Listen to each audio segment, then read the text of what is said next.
Ito po, yung huling konversasyon namin ni Pres Balturtur, sabi niya dito, nireview ko yung mga vlogs mo at dito ko narinig sa post mong ito ang sinabi mong 70% shading at pinakita mo ang photo na saan namumungang kakao.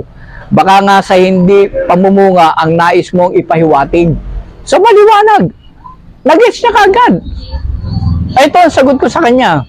Wala po akong sinabing edad ng kakao. Pinakita lang po ng videographer ko ang picture ng isang puno ng kakao na may shades. Yun po yung topic eh. Shades. Hindi po yung kakao.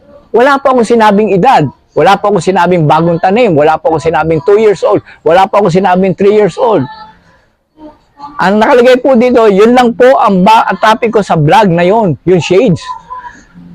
Na bagong tanim na kailangan ang 75% shades. Okay? Alam mo ang sagot niya?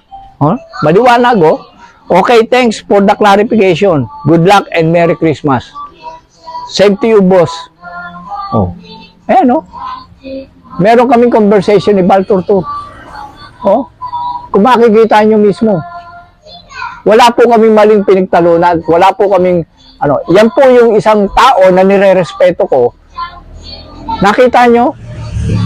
May respeto rin po siya sa akin.